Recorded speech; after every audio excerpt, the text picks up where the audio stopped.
नमस्कार मंडळी. Saturday night live with Shailesh Jatar. एक छोटीशी क्लिप दाखवून सुरुवात करतोय मी.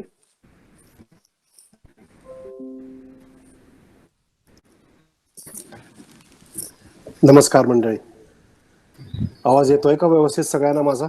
मी दिसतोय आणि शैलेश सुद्धा दिसतोय. हो, गुड.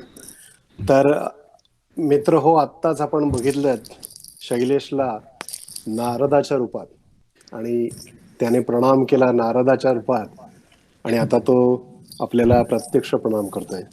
सर्वप्रथम शैलेश, तुझे अतिशय आभार. आज रविवार असून तू पहाटे 7 वाजता उठलास आमच्यासाठी. उद्या सकाळी इथं आमच्याकडे जे मराठी मंडळ आहे, त्रिवेणी मराठी मंडळ, त्यांनी पुष्कर श्रोत्रीची अशीच एक गप्पा आयोजित केल्या आहेत. त्यामुळे म्हटलं आमच्या सिन्सिनाटीच्या लोकांना दोघांचीही मुलाखत, दोघांशीही गप्पा मारता याव्यात. वा. म्हणून मी तुला विनंती केली की सकाळी 7 वाजता आमच्यासाठी उठ, आणि त्याच्यासाठी तू उठलास. खूप आभार मनापासून. तर गप्पांना सुरुवात करूया. थोडेफार प्रश्न माझ्याकडे आहेत, आणि माझ्याकडचे प्रश्न संपले की मग बघू आपण प्रेक्षकांकडनं प्रश्न येतील. आत्तापर्यंत तरी म्हणजे मला इथे बाजूला जे तुम्हाला चॅट दिसतंय त्या तिथून लोक टेक्स्ट करून प्रश्न पाठवू शकतील, किंवा माझा व्हॉट्सॲप नंबर लोकांकडे असेल तर त्याच्यावर पाठवा, किंवा कला सन्मानच्या ईमेलवर पाठवा. कुठेही प्रश्न पाठवलेत तरी मग मी प्रश्न बघीन, आणि कोण प्रश्न विचारतोय त्यांच्याप्रमाणे मी सांगेन. त्याप्रमाणे तुम्ही आपापले मायक्रोफोन अनम्यूट करून शैलेशशी थेट चर्चा करू शकाल. तर शैलेश, थोडाफार तुझ्याबद्दल मी संशोधन करत होतो तेव्हा एक थोडीशी माझी आठवण झाली मला की मी 87 साली अमेरिकेत आलो, आणि साधारण जून 86 मध्ये मी मुंबई दूरदर्शनला हे पाठवलं होतं, माझं ऍप्लिकेशन पाठवला होता. कशासाठी? तर आपल्याकडे बातम्या देतात ना, त्याच्यासाठी मी ऍप्लिकेशन पाठवलं होतं, आणि माझी निवड झाली. म्हणजे ऑडिशन वगैरे सगळं झालं होतं, आणि जानेवारी महिना उजाडला आणि मला दूरदर्शनकडनं कॉल आला की प्रदीप भिडेला बॅकअप म्हणून तुम्हाला ऍक्सेप्ट करतो, आणि येऊन शूटिंग चालू करायचं, कॅमेऱ्याची प्रॅक्टिस वगैरे करायची. हे झालं, आणि 4 दिवसात मला अमेरिकेवरून I-20 फॉर्म आला, ताबडतोब गेलो, व्हिसा आला. हे सगळं झालं. हे झाल्याबरोबर पुढची मग आता गेली 30 वर्षाची स्टोरी वेगळी झाली. पण मला आठवतं की तू सुद्धा न्यूज रीडर, सॉरी ऐकू येतोय, मला आठवतं की तू सुद्धा न्यूज रीडर म्हणून सुरुवात केलीस. त्याची मला थोडीशी आठवण झाली. तर आता सगळ्यांना सांग की न्यूज रीडर कडून तू स्टेजवर कसा काय आलास, आणि तेव्हा तुझ्या डोक्यात काय चालू होतं, आणि न्यूज रीडर का कंटिन्यू केलं नाहीस वगैरे, हे सगळी गमतीची गोष्ट आम्हाला सांग. नमस्कार सगळ्या माझ्या US मधल्या मित्रांना, या कलांच्या सगळ्या सभासदांना मी नमस्कार करतो. खरं तर आता या वेळेला मी अमेरिकेत असायला हवं होतं, असणार होतो, सगळं ठरलेलं होतं, पण दुर्दैवानं ते काही झालं नाहीये. पण या अशा मीटिंग थ्रू सुद्धा मी तुम्हाला भेटू शकतोय, हेही नसेल थोडक्यात. त्यामुळे पुन्हा एकदा तुम्ही सगळ्यांनी इतक्या आवर्जून मला या मीटिंगसाठी, या छोट्याशा गप्पांसाठी मला बोलावलं, त्याबद्दल बरोबर तुम्हा सगळ्यांचे आभार.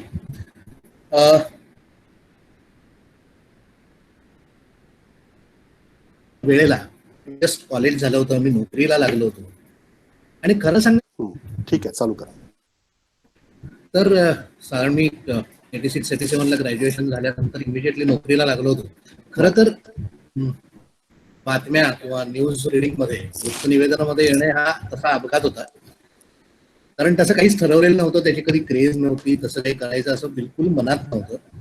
कॉलेज झाल्यानंतर लगेच खरं तर नाटक क्षेत्रामध्ये जाईन अशी मला ओळखणाऱ्या 100% लोकांची खात्री होती की मी जाईन. बर.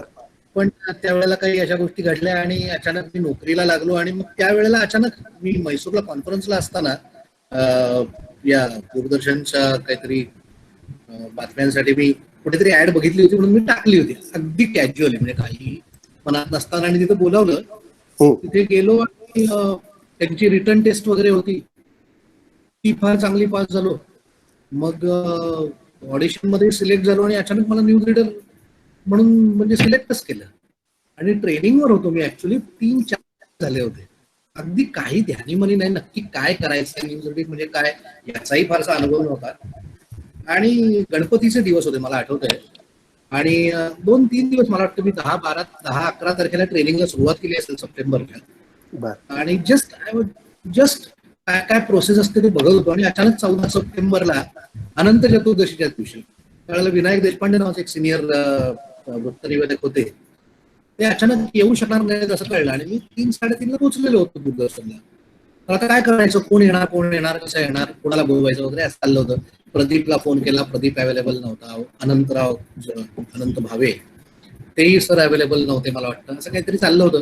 आणि अचानक विजया जोशी नावाच्या ज्या संपादक होत्या त्यांनी मला विचारलं की तू करशील का वृत्त निवेदन. मी खूप लहान होतो वयाने, 24 वर्षाचा होतो, लहानपणापासून थोडासा आगाऊ होतो. आणि त्या एका वयामध्ये करून टाकू असा एक तो भाव असतो ना, हा करू की. काही डोक्यात नाही, अक्षरशः काही ठरवलेलं नाही. आणि म्हटलं हो देईन बातम्या. काहीच ट्रेनिंग फारसं मी घेतलेलं नव्हतं, म्हणजे ते काही फारसं चांगलं त्याच्यातलं भाग नाही. पण मी हो म्हटलं आणि त्यांनी कसा कोणास विश्वास दाखवला. 14 सप्टेंबर 1989 अनंत चतुर्दशी मी उभं राहिलो बातम्यांना. आणि म्हणजे तिथे गेलो त्यावेळेला टेलिप्रॉम्प्टर, आता जे टेलिप्रॉम्प्टर आपण सगळ्या इव्हेंट्स मध्ये अँकर करताना बघतात, वापरतात, की समोर पडद्यावर दिसत असतं, त्याचा अगदी प्रिमिटिव्ह अतिशय प्राथमिक स्वरूपातला टेलिप्रॉम्प्टर त्यावेळेला जस्ट दूरदर्शन केंद्रावर आला होता. आणि त्याचा प्रचंड घोळ होता टेक्निकली. आणि मी बसलो, मी वाचन म्हणजे आता सुरुवात करायची. आणि तो पहिला जो मॉन्टाज म्युझिक असतं ना, ते सुरू झालं आणि आता इथनं पळून जातो असं, म्हणजे घाम फुटला, पोटात गोळा आला, काय वाटेल ते सगळं झालं. पण आता तिथे आहे, सुरू केलं वाचन. 2-4 वेळा चांगल्यापैकी अडखळलो सुद्धा, माफ करा म्हणून पुढे सुरू केलं. करत राहिलो. आणि अगदी शेवटी तापमान नावाचा एक आयटम असतो, तो तापमान आयटम आला. आणि त्यात असं असतं की आज संध्याकाळी 24 तासात कुलाबा वेधशाळेने दिलेल्या माहितीनुसार आज संध्याकाळी 24 तासात आज संध्याकाळी हातात आलेल्या बातमीनुसार गेल्या 24 तासातलं राज्यातल्या 4 प्रमुख शहरातलं तापमान असं होतं. मुंबई, पुणे, नागपूर, नाशिक असे काहीतरी हे होतं. ते पहिला सगळा त्याचा प्रस्तावना सगळी वाचली तापमानाची. आणि मुंबई म्हणायच्या ऐवजी मी मुख्यमंत्री असं म्हणले. म्हणजे कॅमेरामन समोर जो मला टिपत उभा होता, तो कॅमेरा सोडून बाहेर पळून गेला, कॅमेरा ऑन ठेवून. मुख्यमंत्री मुंबई असं म्हणून मी पुढचं ते सांभाळून घेतलं, गेलं. आणि म्हटलं चला संपलं इथे, संपलं. मी बाहेर आलो तर सगळे न्यूज डिपार्टमेंट वाले आले होते, सगळ्यांनी माझं कौतुक केलं, शाबासकी दिली. आणि मी टोटली म्हणजे घाबरलेला होतो. म्हटलं सॉरी, फार मोठी चूक केली आहे. नाही ठीक आहे, सगळ्यांनी खूप सांभाळून गेलं. आणि ती अचानक तो एक ॲव्हेन्यू ओपन झाला. खरं तर मी फार चांगला वृत्तनिवेदक कधी होतो असं मला वाटत नाही, कारण मी रमत नव्हतो त्याच्यात. हा, पण मला त्यावेळेला मी ज्या नोकरीत होतो, मार्केटिंगमध्ये होतो, एशिया ब्राऊन बगरी नावाच्या एका मल्टीनॅशनल मध्ये, तिथं मला अचानक लोक ओळखायला लागले. आणि मार्केटिंग करिअरमध्ये मार्केटिंग करणाऱ्याला, सेल्समनला जी विश्वासार्हता लागते ती आपोआप वृत्तनिवेदक असल्यामुळे लोकांच्या मनात तयार होत राहिली. आणि त्याचा मला फायदा झाला. म्हणून त्या करिअरची सुरुवात अतिशय अशी अपघातानं झाली आणि नंतर ती जाणीवपूर्वक काही वर्षानंतर मी संपवली. आणि मग तिथून स्टेजवर कसं काय आलं? नाही, स्टेजवर मी जसं म्हटलं त्याप्रमाणे मी कॉलेजमध्ये काय शाळेत असल्यापासून त्याही आधीपासून मी नाटक आणि या क्षेत्रातच जाणार असा बहुतेकांना विश्वास होता. अभ्यासात वगैरे बरा होतो मी, पण तोही अपघातात. म्हणजे मग कधी खूप अभ्यास केल्याचं मला ग्रॅज्युएट होईपर्यंत आठवत नाही, पण मार्क बरेच मिळायचे मला, चांगलेच मिळायचे. म्हणजे मला सगळे म्हणतात, आजही माझी बायको म्हणते की थोडा अभ्यास जर मन लावून केला असतास तर कोणीतरी झाला असता वगैरे. किंवा माझी आई आत्ता अगदी 3-4 वर्षापूर्वी गेली, ती जाईपर्यंत आईला असा विश्वास होता की कधीतरी मी एक चांगली नोकरी करेन परत. पण आता काय आहे ते काय वाईट करतोयस? आता काय आहे ते काय वाईट करतोयस? नाही नाही, मला आहे त्याच्यातच आनंद आहे, त्यात काही. पण असं लोकांना वाटायचं की अरे अभ्यास केला असता तर काहीतरी चांगलं झालं असतं. बरोबर. पण मूळ मी नाटकातच यायचा किंवा असंच होतं. दुर्दैवानं किंवा सुदैवानं त्या त्या वेळेची ती गरज असते, त्या त्या वेळेनुसार ते घडतं. ग्रॅज्युएशन नंतर मी नाटकात आलो असतो तरी मी नाटकातच आलो असतो. त्यानंतर 12 वर्षाच्या वनवासानंतर परत 99 पासून फुल टायमर म्हणून आलो तरी काही फारसं बिघडलं नाही. कारण 86-87ला जेव्हा मी या क्षेत्रातनं बाजूला गेलो, टोटल डायव्हर्जन झालं होतं. एक बातम्या वगैरे तर बाकी काहीच करत नव्हतं.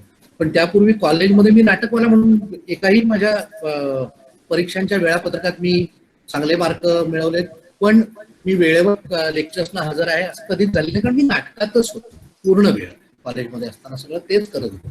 अचानक हे मार्केटिंगचं डायव्हर्जन झालं खरं, पण त्यानंतर बऱ्याच दिवसांनी म्हणजे लोकांची सुरुवात खरं तर नाटकानं होते, म्हणजे करिअर वाईज, कमर्शियल किंवा प्रोफेशनली.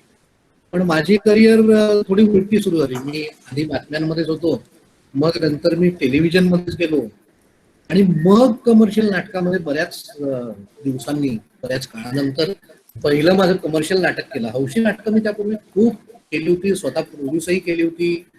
म्हणजे अगदी कॉलेजमध्ये असताना नाटक करायला पैसे असावेत, ते घरनं घ्यायचं नाही, म्हणून नाटक प्रोड्यूस करून त्यात काम करून ते वगैरे सगळे उद्योग केले होते. त्याचे प्रयोग करून पैसे मिळवायचे आणि ते नाटकात घालायचे होते, हे सगळे उद्योग केले होते.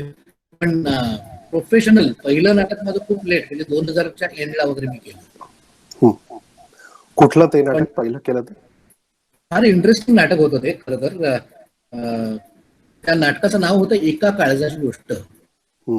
ज्येष्ठ आमचे रंगकर्मी मित्र विजय गोखले, विद्याधर गोखल्यांचे चिरंजीव, त्यांनी लिहिलेलं नाटक होतं. रंगशार्दिनी म्हणजे त्यांच्या संस्थेने प्रोड्यूस केलेलं होतं आणि अरुण नलावडे आणि विजय दादांनी मिळून ते डिरेक्ट केलं होतं.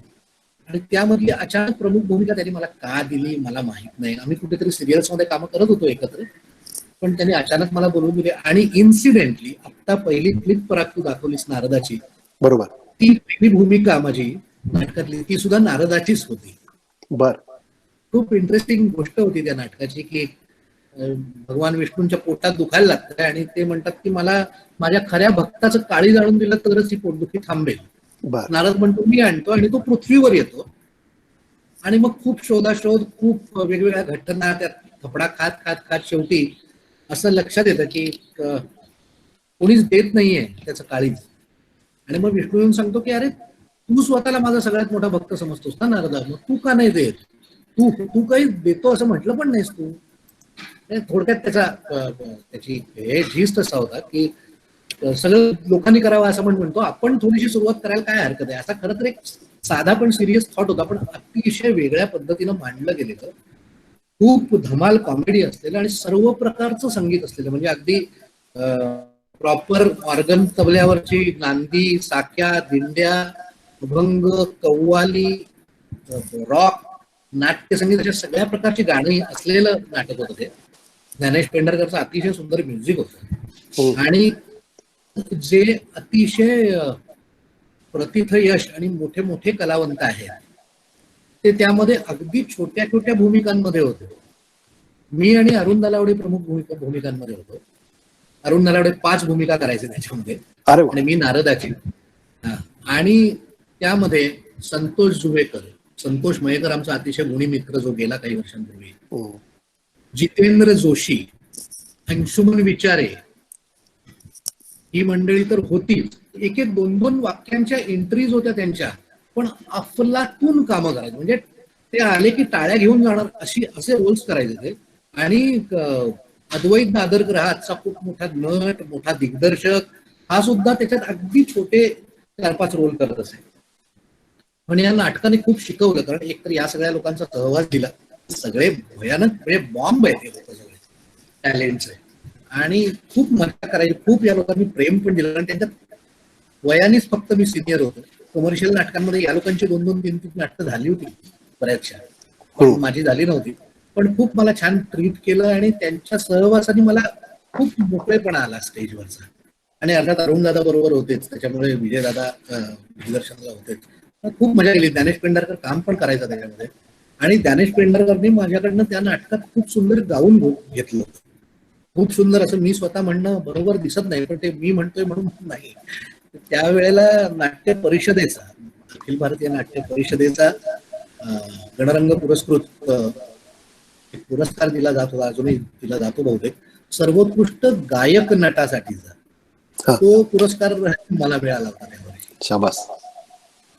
आणि त्या वर्षीच याच एका नाटकाकरता 3 वेगवेगळे पुरस्कार मिळणं, कारण हा एक पुरस्कार मिळाला, महाराष्ट्र शासनाचा सर्वोत्कृष्ट अभिनेत्याचा पुरस्कार मिळाला, आणि रंगदर्पण प्रतिष्ठानचा सर्वोत्कृष्ट विनोदी अभिनेत्याचा पुरस्कार मिळाला. असे एकाच भूमिकांसाठी 3 वेगवेगळे पुरस्कार त्यावेळेला मिळाले. त्यामुळे देर आहे तर दुरुस्त आहे असं म्हणायला हरकत नाही, कारण ज्या वेळेला जे मिळायला पाहिजे असतं त्यावेळेलाच अनेक लोकांना मिळत नसतं. माझ्या सुदैवाने ते मला मिळत गेलंय. बरोबर. आता नाटकांचा जो विषय काढला, त्याच्यावर मला तुझं सॉरी साऊंड येतोय आता?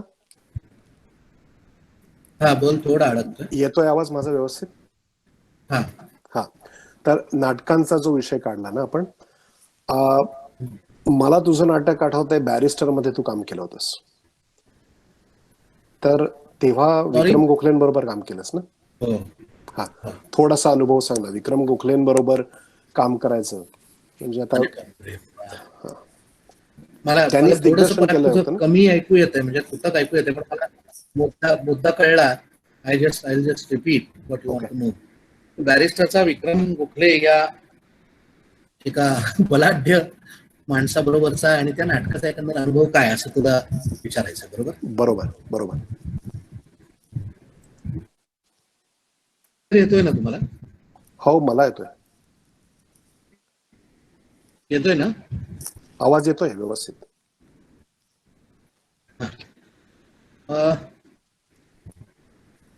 हे नाटक सुद्धा मी मला प्रत्येक वेळेला ही गोष्ट पुन्हा पुन्हा सांगू का मला माहित नाही, पण काही ठरवलेलं नसतं रे.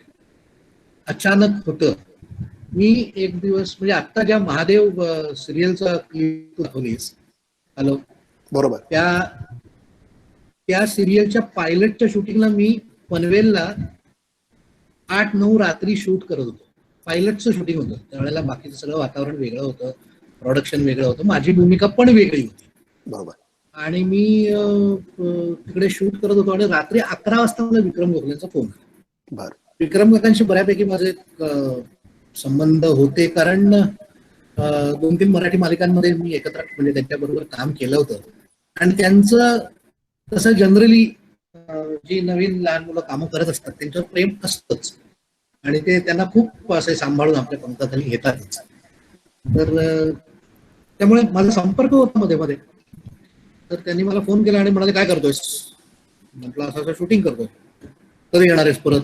म्हटलं अमुक दिवशी येणार आहे. ये, बॅरिस्टर नाटक करतोय मी, तर तू हवायस. मला माहित होतं की कुठचा तरी रोल असला तरी मला तो करायला आवडेलच. मी म्हटलं काय काय करायचंय नेमकं, कारण मुख्य रोल मी करणार असेल अशी मला शंका सुद्धा आली. हॅलो, हा, येत आहे ना? हा, नाही, स्क्रीनवर काहीतरी वेगळं चाललं. हो, सॉरी. सॉरी. हा, तू बोलत राहा, मी ऍडजस्ट करतो. मला ऍक्च्युली ओके. त्यांनी ऍक्च्युली मला बोलावलं होतं तात्याच्या रोलसाठी, म्हणजे जो छोटासा रोल आहे, कारण त्यांना माहित होतं खूप बिझी आहे. नाही, माझ्या बर तेव्हा हिंदी मालिका सुरू होत्या, बरंच काय काय, माझी खूप धावपळ सुरू होती. तर तात्या म्हणजे त्यातला एक अगदी छोटा रोल आहे, भाऊरावांच्या बापाचा. त्याचे 2-3 सीन आहेत, सगळे मिळून एक 12 ते 15 मिनिटाचं काम आहे. मी म्हंटल विक्रम काका, मी पडदे उडायला पण तयार आहे, पण हे नाटक मला शिकायचंय. बर मी आलो, मग मिटिंग झाल्या. मग ते म्हणाले की अरे आम्ही सुबोधला विचारलंय, पण सुबोध तेव्हा बिझी होता, सुबोध नाही म्हणाला. मग प्रसादला विचारतोय, प्रसाद काही सांगत नाहीये. माझं पुन्हा नाईट शूट होतं, तेव्हा 2 रात्री मी तासभर फोन करून प्रसाद ओकला कन्व्हिन्स करायचा प्रयत्न करतो की प्रशांत हे कर, हे लाईफ टाईम रोल आहे, कर. हम्म. पण प्रसादने तेव्हा मला अशी एक गोष्ट सांगितली की त्याच्या दृष्टीने करिअरमध्ये काहीतरी एक मोठा कमर्शियल आणि एक मोठा टर्न येऊ पाहत होता. कोणाला शैल्याने बाकी कोणालाही सांगितलेलं नाही, फक्त माझ्या बायकोला माहिती आहे, मंजूला. तर असं असं आहे रे, त्यामुळे मी नाही करू शकणार. म्हटलं बरं आता काय, म्हणून आम्ही पुन्हा दिनानाथच्या त्या रिहर्सल रूम मध्ये मी बसलो दुसऱ्या दिवशी जाऊन, आणि काहीच होत नाहीये. मी हिलाताई, विक्रम काका अजून बघत गेलो, बसलो. तर मला एकदम विक्रम काका म्हणाले उभा राहा.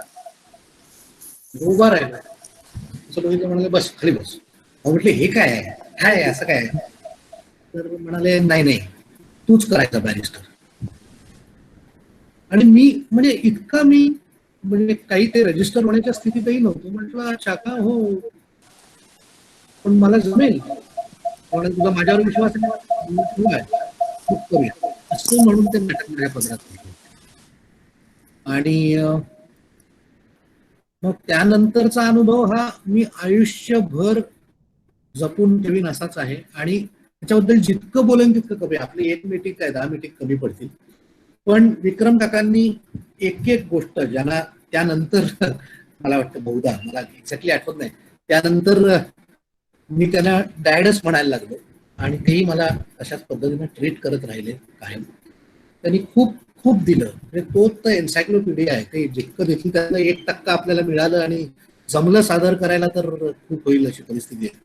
पण एक नक्की सांगू शकतो थोडक्यात सांगितलं, ते नाटक केल्यानंतर त्याच्या तालमी आणि त्याचे प्रयोग केल्यानंतर माझ्या कामामध्ये कमीत कमी 5% तरी सुधारणाच झाली. कामाकडे बघण्याचा, त्या त्या भूमिकेकडे बघण्याचा, त्या त्या कॅरेक्टरकडे बघण्याचा, ते मांडायचा प्रयत्न करण्याचा, विचार करण्याची पद्धत थोडीशी बदलली, आणि त्याचा फायदा झाला मला, खूपच फायदा झाला. आणि मी त्यानंतर एक म्हणजे मला हे जाणवलं, त्यानंतर एक नवीन मराठी सिरियल करत होतो, हिंदी सिरियल करत होतो, आणि मी कधी जनरली जाऊन आपला शूट झालेला सीन शॉट पाहत नाही. तर त्या दिवशी असं काहीतरी सीन झाला आणि टाळ्या वगैरे वाजल्या असेल, काय एवढं काय आहे म्हणून मी जाऊन बघितलं. टिपिकल कमर्शियल पण चांगली हिंदी सिरियल होती, आणि जाऊन बघितलं आणि माझं मलाच जाणवलं की अरे हे मी आता काहीतरी जे काहीतरी काहीतरी जमलंय ना, असं वाटतंय ना, ते ते त्याच्यामुळे आहे. तो जो माणूस माझ्या आयुष्यात आलाय त्याच्यामुळे आहे. आणि त्यामुळे हा टोटल नाटकाकडे, नाटक म्हणून पाहण्याचा दृष्टिकोन, त्या स्क्रिप्टकडे, त्या लाईन्सकडे, त्या घटनेकडे, त्या सगळ्या मांडणीकडे, त्या प्रयोगाकडे बघण्याचा दृष्टिकोन फार जबरदस्त प्रमाणात बदलला. हा त्याचा फायदा झाला. आणि तो सगळा अनुभव त्यानंतर ते 25 प्रयोग आम्ही केले. त्यानंतर माझ्या अजून एका दिनू पेडणेकर, माझ्या अतिशय जवळच्या निर्मात्या मित्रानं केवळ माझ्यासाठी म्हणून त्या नाटकाचे 40 प्रयोग केले. आणि त्यानंतरही मला वाटत होतं, त्याच्यामुळे मी एक 30-35 त्याचे प्रयोग प्रोड्यूस करून आम्ही प्रयोग केले. आणि आज अशी स्थिती आहे पराग, सगळ्यांनाच सांगतो, माझी खूप इच्छा आहे आजही, कारण आता 5-6 वर्ष ते नाटक करत नाहीये, पण आजही मी रोज सकाळी वॉकला बाहेर पडतो तेव्हा आज त्या नाटकाचा 1 अंक, उद्या त्या नाटकाचा 1 अंक म्हणतो. आणि आता मला त्या नाटकामध्ये जे दिसतंय ना, त्यावेळेला अजिबात दिसलं नव्हतं. त्यामुळे आता ते नाटक करण्याची अर्ज फार आहे, पण त्या नाटकाचा बाज आणि त्या आता एकंदरीत नाटक व्यवसायाची परिस्थिती, आणि निर्माता म्हणून माझ्याकडे काहीच नसलेले रिसोर्सेस, आणि मुळात निर्माता होण्याची माझी काही महत्वाकांक्षा नाही. मला नाटक कधी नीट करायला जमलं तरी खूप आहे, अशी परिस्थिती असल्यामुळे ते नाटक करता येत नाही, पण करण्याचं स्वप्न मात्र अजून आहे. तर आता मी त्यापेक्षा एक 5% बेटरच करू शकेन. तर या साहेब. Good, very good. थोडं आता नाटकाकडून आपण टीव्हीकडे वळूया. काल आपण बोललो त्याप्रमाणे मी सांगितलं की मराठी स्टेजवरून मराठी टीव्ही सिरियलवर जाणं हे रिलेटिव्हली सोपं आहे. पण तू गेलास तो नॅशनल थिएटरवर हिंदी टीव्ही सिरियलमध्ये, आणि हे ट्रान्झिशन कसं झालं, कुठे संधी मिळाली आणि कशी, आणि तू म्हणजे झाशीची राणीमध्ये मोरोपंत तांबे चीज केलंस भूमिकेचं. आपण एक तू क्लिप पाठवलीस मला, आत्ता मी दाखवणार आहे. म्हणजे आत्ता पाठवली आणि आत्ता मी डाउनलोड केली आहे, त्यामुळे बघू आपण कसं काय होतं ते. पण मोरोपंत तांब्यांचं आणि दुसरा नारद मगाशी दाखवली ती, आणि नावं घ्यावी तेवढी थोडी आहेत. कुलवधू, अग्निहोत्र, बरीच अशी नावं आहेत. ते ट्रान्झिशन कसं झालं, तुला आवडलेले रोल कुठले, त्यांच्याबद्दल काही काही थोड्या आठवणी आमच्या प्रेक्षकांना सांग. मराठी मालिका तर खूपच आधी सुरू झाल्या होत्या. म्हणजे खूप आधी म्हटलं तरी मी नोकरी सोडल्यानंतर, नोकरीत होतो मी बरीच वर्ष, त्यानंतर मी बिझनेसमध्ये होतो वगैरे वगैरे. ते सगळं झाल्यानंतर 1.5 वर्ष मला कोणी काम दिलं नव्हतं. त्यानंतर मला पहिली मराठी मालिका मिळाली होती, महाश्वेता, सह्याद्रीवरची, विच वॉज अगेन माइलस्टोन. म्हणजे फक्त माझ्याकरताच नव्हे, त्यात काम केलेलं प्रत्येक, म्हणजे अगदी अविनाश नारकर, ऐश्वर्या नारकर पासून सगळ्यांनाच ती एक मालिका आजही हृदयाच्या खूप जवळची आहे. कारण एक खूप मोठी चांगली कादंबरी, त्यावर अतिशय चांगली कलाकृती, चांगली मालिका झाली.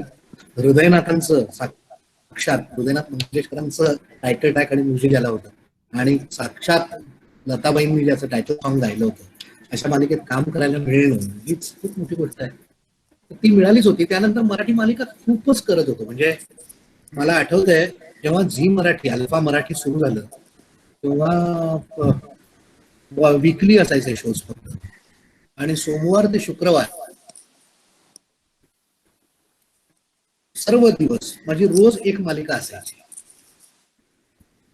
ते प्रकार खूपच चालू होते. पण हिंदीमध्ये जायला थोडासा वेळ लागला, कारण मी लक्ष नव्हतं वाटतं. म्हणजे मी जर आधी लक्ष दिलं असतं तर हिंदीमध्ये मी त्या आधीच जाऊ शकलो असतो. कारण हिंदीवर माझं पहिल्यापासून, मी थोडासा कॉस्मोपॉलिटन वातावरणात वाढल्यामुळे असं, तेव्हा मला एक काय म्हणतात ते, भाषांबद्दलचं प्रेम आहे, आणि मला त्या पटकन अवगत होतात असं मला वाटतं. ज्या आवडतात, ज्या मला ज्याची गरज पडते, त्या भाषा बऱ्यापैकी मी लवकर अवगत करू शकतो. तर त्यामुळे त्यावेळेला मी खूप लक्ष दिलं नाही. एकतर मुळात स्वभाव अशी असल्यामुळे, चाललंय ना, बरं चाललंय की कशाला अजून तिकडे हिंदी म्हणतात, असं एक काहीतरी, म्हणजे हे इतकं स्पेल्ट आउट किंवा असं झालं नसेल मला, पण थोडीशी वृत्ती होती तशी त्या वेळेला. त्यामुळे मी फार लक्ष दिलं नाही. पण जेव्हा लक्षात आलं की अरे ते खूपच होत आहे, आपण काहीतरी करूया, असं म्हणून मी जेव्हा खरंच मनापासून जोरदार प्रयत्न केला, त्यावेळेला अचानक मला एक खूप चांगली मालिका मिळूनही गेली. बरीच वर्ष झाली त्याही गोष्टीला. सगळ्याच मालिकेसाठी ऑडिशन वगैरे दिली होती, आणि तेव्हा कलर्स नावाचा चॅनल जस्ट सुरू होत होता. ती ऑडिशन माझी चॅनलमध्ये गेली, आणि चॅनलवाल्यांनी सांगितलं की हा या सिरियल मध्ये नको, त्या सिरियल मधल्या त्या मेन रोल साठी यायला घ्या. आणि अचानक मला ती सिरियल मिळाली, बंधन 7 जन्मों का नावाची एक सिरियल, जो माझा हिंदीतला मोठा ब्रेक बी मानेन. आणि त्यातही सुदैवाने असं झालं की जरी ती हिरो हिरोईन बेस्ट टिपिकल कथा असली, तरी पहिले 6 महिने ही ती बाप आणि मुलीची स्टोरी होती. आणि त्यातला तो माझा बाप फारच कलर्स चॅनल नवीन, त्याला व्ह्यूअरशिप मिळालेली, त्यांनी खूपच पॉप्युलर झाला. आणि मग त्यानंतर बऱ्यापैकी काम अपसूक येत गेलं. सुदैवाने मला कधीही टाकणं नाही टाकावं लागलं, की अरे त्यावेळेला करूया काम, असं नाही. रोल्स खरंच हिंदीमध्ये मला टिपिकल असे रोल नाही मिळाले, खूप चांगले चांगले रोल्स मिळाले, चांगले लिहिलेले रोल्स मिळाले. जसा हा मिळाला तसाच त्यानंतर मला बाबा ऐसोवर ढूंढो नावाचा एक खूप चांगला शो होता, बरोबर. ज्याच्यामध्ये एक बुटकी म्हणजे ड्वार्फ तोनी, आणि तोही रोल खूप हिंदीमध्ये. आणि मग त्यानंतर महादेवही झाली, मग संस्कार नावाची सिरियल झाली. खूप सिरियल एका मागोमाग एक होत राहिल्या. सुदैवाने म्हणजे सिर्फ इसका बाप है उसका बाप है अशी कॅरेक्टर्स नव्हती, कॅरेक्टर म्हणून कॅरेक्टर मिळत गेली. त्यामुळे ती, आणि एका बाजूला मराठी मालिका चालू होत्याच, त्यामुळे गुड, छान छान झालं. पण पुन्हा तेच खूप प्लॅनिंगने नाही, मनापासून काम केलं आणि त्याचे रिटर्न मिळत गेले असं आपण म्हणूया. आत्ता तरी असं वाटतं. बरोबर. तर इथं अमेरिकेत काय असतं माहितीये शैलेश, की हॉलिवूडमध्ये हॅलो, कोणीही जायला नाही. सॉरी ड्रॉप झालो जरा, मला वाटतं कनेक्शनचा काहीतरी थोडासा. नाही, ठीक आहे, हरकत नाही. अम, पण ही सिरीज, आता ही क्लिप तुला खूप आवडते, मोरोपंतांचं काम अतिशय सुंदर झालं. तर हो. अशा टीव्ही सिरीजमध्ये, वेगवेगळ्या सिरीजमध्ये कुठल्या, कसे काय अनुभव. तर मी काय विचारत होतो, कट झाला तेव्हा, की इथं काय असतं की अमेरिकेतले हे ऍक्टर्स वगैरे, मागून आवाज येतोय का रे अजून? ओके, ठीक आहे. तर इथे ऍक्टर्स वगैरे आता स्टेजवर सुरू झालं काम कोणाचं किंवा काय झालं, तर इथे एजंट्स असतात. म्हणजे अमुक एक ऍक्टर, त्याचा एजंट असतो आणि that agent tries to quote and quote sell the actor to the producers. आपल्याकडे कसं काय असतं, कारण मला अनेक इथं विचारतात, म्हणजे मी, आपलं तुला माहिती आहे कला सन्मान आहे, आम्ही डायरेक्ट करतो मी, तेव्हा मला अनेक आमच्याकडे जे हौशी कलाकार आहेत ते विचारतात की मला अशी करिअर करायची आहे, कुठून सुरुवात करता येईल, काय, कुठे ब्रेक मला मिळेल, कसा करेल. तर तुझा काय अनुभव मला सांग. म्हणजे एक या अशा प्रकारचे एजंट्स किंवा मॅनेजर्स असतात आणि त्यांची मदत होते किंवा असं तुला विचारायचं? हा, म्हणजे ही अमेरिकेतली पद्धत झाली, आपल्याकडे हो, काय असतं? नाही आपल्याकडे एक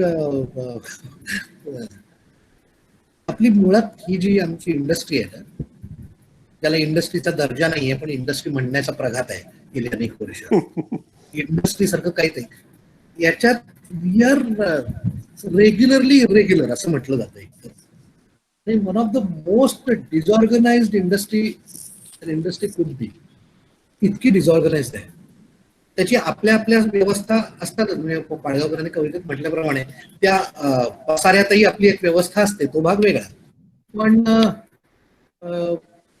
मल्टी लेअर गोष्टी चालतात. म्हणजे अगदी खूप मोठ्या स्टार्ससाठी किंवा त्यांच्यासाठी मॅनेजर्स किंवा त्यांचे एजंट्स किंवा त्यांचे सेक्रेटरीज पूर्वी प्रथा होती तशी आहे.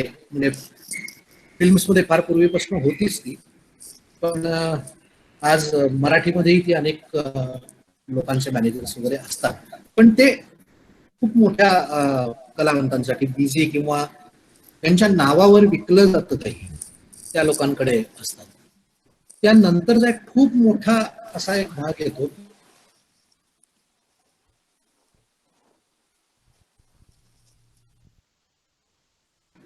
आणि विशेषतः टेलिव्हिजनमध्ये. फिल्म्स हा एक संपूर्ण वेगळा भाग आहे, पण टेलिव्हिजनमध्ये पूर्वी असं असायचं की मी जेव्हा काम करायला सुरुवात केली मराठी किंवा हिंदीमध्ये विशेषतः, तेव्हा त्या प्रोडक्शन हाऊसचे एक कोणीतरी शुक्लाजी मिश्राजी असायचे, सफारीवाले, तोंडात पान असे. हा माणूस बाहुबली असायचा. हा माणूस प्रोडक्शनची सगळी जी कामं, आज ज्या कामाकरता साधारण एक 12 लोक काम करत असतात वेगवेगळ्या नावांनी, जे प्रोडक्शन कंट्रोलर पासनं सुपरवायझरी प्रोड्युसर, एक्झिक्युटिव्ह प्रोड्युसर वगैरे वगैरे, अशी एक 12 लोकांची टीम असते. हा माणूस एकटा करत असे. तोच अकाउंट्सही बघायचा, तोच लोकांच्या तारखाही घेत असते आणि तोच कास्टिंगही करत असे. म्हणजे असे शुक्लाजी माझ्या माहितीचे होते.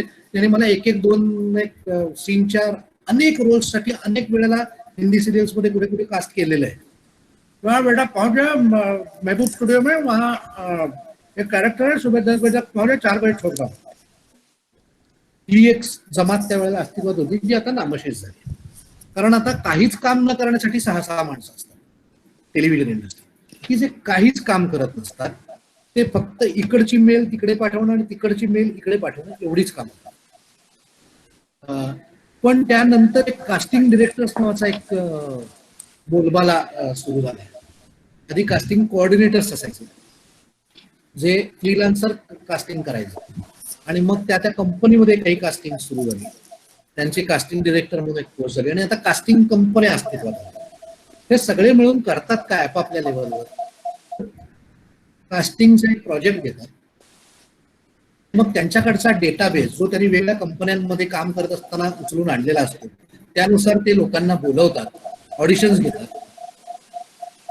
ठीक असतं याच्याबद्दलही मला शंका आहे, कारण असे लोक किंवा हे कास्टिंग डिरेक्टर्स 2010 मध्ये अरुणा इराणीची ऑडिशन घेऊ शकतात. अरुणा इराणी जी बाई 65 वर्ष काम करते फिल्म्समध्ये, त्यांची ऑडिशन द्यायला सांगितली जाऊ शकते. पण हे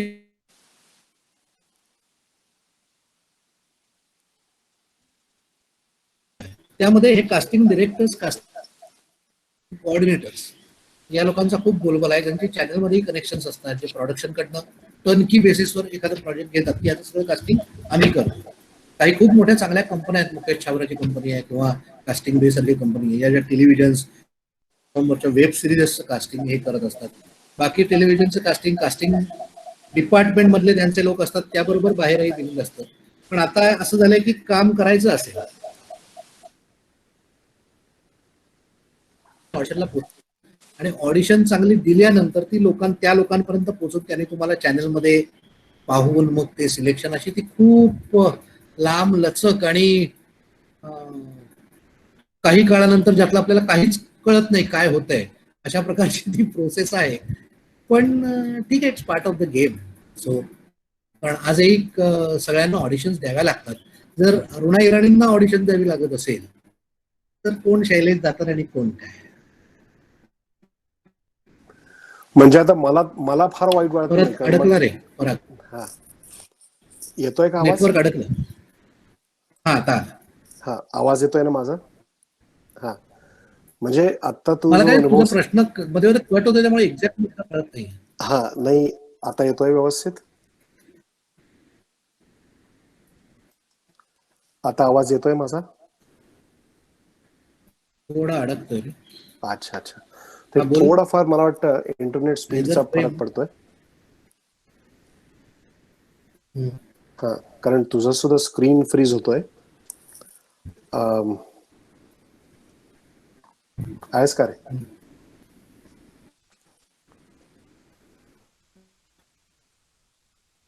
हॅलो. हा, जामच लोच आहे. नाही नाही, आम्हाला येतं ऐकू. तुला येतं ऐकू व्यवस्थित? हो, ऐकू येतंय. थोडस तुझं स्क्रीन दिसायला अधूनमधून ओके. स्क्रीन जातोय, पण तू दिसतोयस व्यवस्थित आम्हाला, बर का? तर नाही, मी तेच म्हणत होतो, आता बोल तू बोल. जो अनुभव समजून घे. सांगितलास त्याच्यावरनं आमच्याकडे कार्यक्रम झाले आणि आम्ही नाटक केलं, तर मग दुसऱ्या वर्षी मला त्याच लोकांना, जरी कितीही यशस्वी नाटक झालं तरी पुढच्या वर्षी त्याच लोकांना ऑडिशन घ्या म्हणून सांगायला वाईट वाटणार नाही याच्या पुढे. या तुझ्या अनुभवावरून. तर आपण झाशीच्या राणीबद्दल बोललो, नारद बद्दल बोललो, त्याच्यानंतर तुझ्या सिनेमांबद्दल थोडंसं बोलायचंय. आणि अनेक सिनेमांमध्ये आलास. आता परवा मी, आता हे करोना व्हायरसमुळे घरी असतो, अनेकदा संध्याकाळी कुठे जाणं येणं नसतं, म्हणून परवा मी पानिपत बघितला. तो सुद्धा छान होता. पण गेल्याच आठवड्यात आता मी विजयशी बोललो, आणि तेव्हा भाई मध्ये त्याने जे सिनियर भाईचं काम केलं होतं, तर त्यावेळेला भाई मधला एक सीन मला तुझा अतिशय आवडतो, की तू पंतांचं काम केलंयस आणि पंत बाळासाहेबांना भेटायला जात आहेत आणि त्यांना सांगतायत की आपण आता महाराष्ट्र कुठून पुरस्काराची ओढ. बाळासाहेबांची सवय माहिती आहे की बाळासाहेब फटकळ होते, स्पष्ट वक्ते होते, त्यामुळे त्या सीन मध्ये बाळासाहेबांच्या तोंडी संवाद खूप आहेत, तुझ्या तोंडी अतिशय कमी संवाद आहेत. परंतु तेव्हा बाळासाहेबांच्या समोर बोलायचं कसं, ही जी अगतिकता चेहऱ्यावर होती, ती एवढे सुंदर एक्सप्रेशन दाखवलेस, अतिशय चांगलं वाटलं. मी त्याची एक क्लिप दाखवणार आहे आणि मग त्या अनुभवाबद्दल सांग थोडस, बरं का? ट्राय करू बघू आपण.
बरं तुम्हाला साऊंड येत नाही.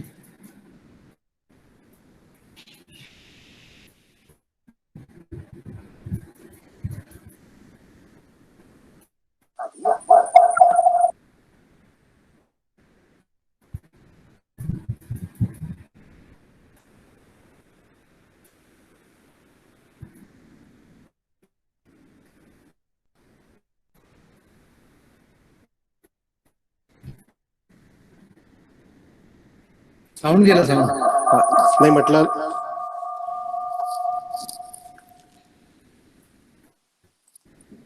लोकांना आवाज लोकांना याचा आवाज विशेष आला की नाही मला माहिती नाही. येत आहे ना ऐकू माझं? तर लोकांना म्हटलं या क्लिप वरनं आवाज आला की नाही विशेष डायलॉग्सचा माहिती नाही, पण त्याच्यासाठी मला दाखवायचीच नव्हती. मला तुझ्या चेहऱ्यावरची एक्सप्रेशन दाखवायची होती. तर हे काम त्याच्याबद्दलचे अनुभव सांग मला. आणि महेश सारख्या माणसाबरोबर काम करताना. अरे बापरे, इतकी वर्ष आता मी काम करतोय पण महेशची माझा काहीच संपर्क नव्हता. अचानक आउट ऑफ ब्लू म्हणजे पहिला भाई शूट झाला हे कळलं होतं. त्याच्यानंतर सागर देशमुख मित्र असल्यामुळे थोडस त्याशी गप्पा पण झाल्या होत्या. अचानक एक दिवस मला महेश ऑफिसमधून फोन आला. आमच्या मित्र अमोल परचुरे जो पूर्वी वृत्तनिवेदनामध्ये होता, जो आता को प्रोड्युसर आहे, त्यांनी मला फोन केला आणि म्हणाला बरं मित्रांचं काय असतं ते असं डायरेक्ट विचारतात की अमुक दिवशी काय करतोस, म्हणजे तू काम करणार हे त्यांनी ठरवलेलं असतं. तर म्हटलं हा अमुक तमुक दिवशी काही नाही विषय, बोल काय झालं. तर नाही महेशनी सांगितलंय की तुला बोलवायचं. म्हटलं कशाला, कारण महेश म्हणजे कशासाठी बोलवू शकतात ना ते. कधी कुठले इव्हेंट असतात, कधी क्रिकेट मॅचेस वगैरे असतात, कारण ते फारच धमाल व्यक्तिमत्व आहे ते. तर म्हटलं काय आहे भाईमध्ये काय करायचं. तर ते म्हणाले मनोहरपंत जोशी. माझा पहिला त्याच्यावरची रिएक्शन होती का कोणाला, म्हणजे म्हटलं अरे मी काय काय साम्य आहे आमच्यामध्ये. म्हणजे आता रिअल लाईफ कॅरेक्टर तर कुठेतरी काहीतरी साधर्म्य दिसलं पाहिजे ना. माझ्याकडे मनोहरपंतांमध्ये काय साम्य आहे. तर कोणाला ते काय माहित नाही, महेशनी ठरवलंय तू आहेस ना ये. महेशनी ठरवलंय म्हटल्यानंतर जावं लागतं. आणि मला संधी हवीच होती महेशकडे काम करायची. म्हटलं बरं. आणि मी तिथं पोचलो तर काही नाही, फारशी चर्चा वगैरे काही नाही. सीन गेला आणि 2-3 सीन होते. एक हा टॉकी पोर्शन असलेला सीन, इतर 2 एक महाराष्ट्र भूषण पुरस्कार ज्या वेळेला पुलंना दिला गेला तो एक स्टेज. मी आणि विजय केंकरे होता आणि विजय केंकरे त्यावेळेला काहीतरी माझ्याशी बोलतो किरकोळ आणि बाजूला मुंडे साहेब बसले वगैरे, असा एक छोटासा सीन होता. आणि एक बाळासाहेबांच्या नुसत्या भाषणाचा सीन होता. असे छोटे छोटे 2-3 सीन होते. आणि मला महेशनी फक्त एवढंच सांगितलं की तू त्या वाक्यांकडे वगैरे खूप लक्ष देऊ नकोस, आणि तू काय आता एवढा वयाने लहान पण नाहीयेस, त्यामुळे तुला बाळासाहेब पंत यांच्याबद्दल चांगलं वाचून सगळं माहिती असेल. तर आय वॉन्ट की तू फक्त तिथे मनोहर पंत मला दिसला पाहिजे. त्यांचं रिलेशन कसं होतं, एक तर खूप प्रेमाचं होतंच, एक अधिकाराचंही होतं, पण त्यात एक वेगळी गंमत काय तुला करता येते ते आपण बघूया वगैरे असं काहीतरी तो बोलला, असं मला आठवत आहे. आणि आम्ही ते सुरू केलं आणि म्हणजे मी सकाळी 9 वाजता गेलो होतो. शूटिंगला ऍक्च्युली सुरुवात झाली म्हणजे काही 4 वाजता. आणि हा शेवटचा हा जो सीन तू दाखवलास, हा तर रात्री 1 तास 1.25 तासामध्ये शूट झालेला सीन आहे. कारण एक तर आपल्या सारंग साठे ज्यांनी बाळासाहेबांचा रोल केलाय, त्याच्या त्या प्रॉस्थेटिक मेकअपलाच केवढा तरी वेळ लागायचा. तर ते असं अचानक झालं. मलाही माहित नव्हतं हे कसं होतंय. पण काही वेळेला असं असतं ना की दिग्दर्शक तेवढा समर्थ असेल तर, दिग्दर्शक म्हणून माझं माझं साधारण असं असतं की काही दिग्दर्शक, आता महेशच्या बाबतीतला तर माझा पहिला अनुभव होता, पण मला तो अनुभव घ्यायची गरज नाही. तो किती मोठा आणि समर्थ दिग्दर्शक आहे आपल्याच जगाला माहिती आहे. त्यामुळे काही काही वेळेला ना मी पूर्ण त्यांच्यावर सोडून देतो की तुम्ही जे म्हणताय मी करतो, चुकलं तर अडवा, आणि ते अडवतील आणि कान पकडतील याची खात्री असते. त्याच्यामुळे मी त्यांनी ज्या कसं मला त्या ह्याच्यात उतरवलं मला माहित नाही, पण ते करायला सांगितलं, मी करत गेलो आणि इट वॉज ओके. मला नंतर डबिंगला बघताना हे कळलं की अरे जरा गमतीदार झालाय प्रकार हा. मला वाटलं नव्हतं एवढा हा झाला असेल. कारण एक तर तो खूप घाईघाईत शेवटच्या 1 तास 1.5 तासात आम्ही केलेला सीन आहे तो. हा. पण मजा आली ते करताना. आणि मला हे आवडलं की त्या माणसाचं की समोरच्यावर काय विश्वास ठेवतोय. हा तू करशील असं त्यांनी सांगितल्यानंतर तू तू त्यात पुन्हा अजून काही करायला जात नाही. तू करायचंयस ही जबाबदारी टाकणं आणि विश्वास टाकणं ही फार एक हा छोटा अनुभव मी त्याच्याबरोबर घेतला.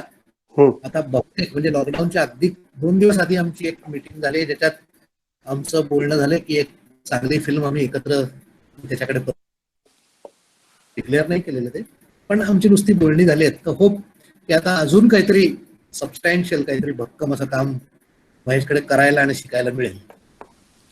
पण आवडेल मला करायला डेफिनेटली, काही शंका नाही. आता थोडीफार संधी मी आमच्या प्रेक्षकांना देणार आहे. माझा आवाज येतोय ऐकू व्यवस्थित? हो, माझा आवाज क्रॅकच येतोय होतोय ऐकू? पण मध्ये मध्ये. हो येतोय, आता पण येतोय ना? मध्ये मध्ये अडकत अडकत. ओके. हो आता येतो. तर मी विचार करत होतो की आमच्या प्रेक्षकांकडनं काही प्रश्न असले तर त्यांचे प्रश्न हो येऊ द्यात, की मी बराच वेळ तुझ्याशी गप्पा मारतोय. जरूर. मला टेक्स्टवर काही कोणी विचारलं नाहीये अजून, पण कोणाचे मी आहे का रे अजून? हा, तर ऑडियन्स कडनं कोणाचे काही प्रश्न असले तर ते घेऊ असं मी म्हणतोय. 1 मिनिट मी बघतो कोणी टेक्स्टवर फोन मेसेज करतोय का.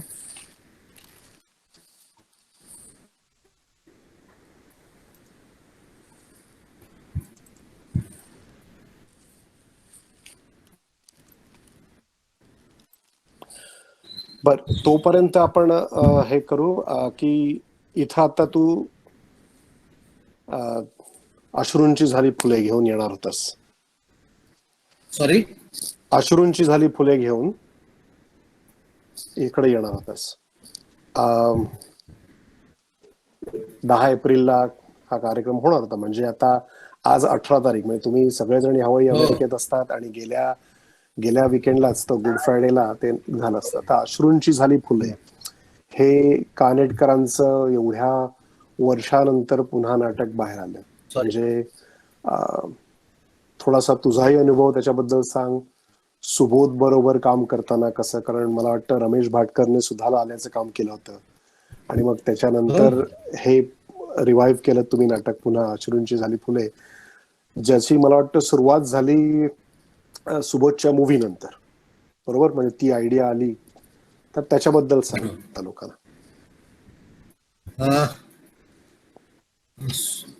हे सुद्धा अचानक घडलेलं आहे. कारण ही खरी फिल्म झाली त्यावेळेला त्या फिल्मच्या प्रमोशन करता सुबोधला हे नाटक करायचं असं ठरलं होतं. बर, म्हणजे त्यांचं चॅनल आणि यांच्या इंटरॅक्शन मध्ये हे ठरलं होतं की जर हे आपण नाटक करतोच आहे, फिल्म करतोच आहे, तर घाणेकरांचं एक नाटक पण त्याला हे करू, त्याचे गावोगाव प्रयोग करू, म्हणजे फिल्मचंही प्रमोशन होईल आणि नाटकही होईल, सुबोधची इच्छा म्हणून. पण ते त्यावेळच्या गडबडीमध्ये काही झालं नाही त्यांच्याकडनं. आणि somebody's loss is somebody's gain. बरोबर. तसं, कारण त्यावेळेला त्या फिल्ममध्ये प्रभाकरपंत पणशीकरांचा रोल प्रसादनी केला, अप्रतिम केलाय. जे जे बाबांना, प्रभाकरपंतांना जरा जरी ओळखतात त्यांच्या हे लक्षात येईल की प्रसादनी बारीक बारीक न्यूआन्सेस त्यातले पंतांचे इतके सुंदर दाखवलेत, क्षणार्धात दाखवलेत. म्हणजे मी तर म्हणजे ती फिल्म पाहिल्यानंतर फोन करून प्रसादला शिव्या दिल्या होत्या की किती हलकटायचं रे, अगदी बारीक रिॲक्शन, एवढ्या बारीक याच्यामध्ये. म्हणजे लताबाई जशा बारीक 2 बारमध्ये एक जागा घेतात तशी तू बारीक रिॲक्शन त्या फ्रेम मध्ये दिलेस, कमाल आहे असं सांगितलं होतं. आम्ही खूप जवळचे सगळे मित्र, त्यामुळे आम्ही एकमेकांना शिव्या देतच बोलत असतो. आणि त्याने अप्रतिम केलं होतं. त्यावेळेला प्रसादच काम करणार होता, पण ते झालं नाही. आणि हॅलो हॅलो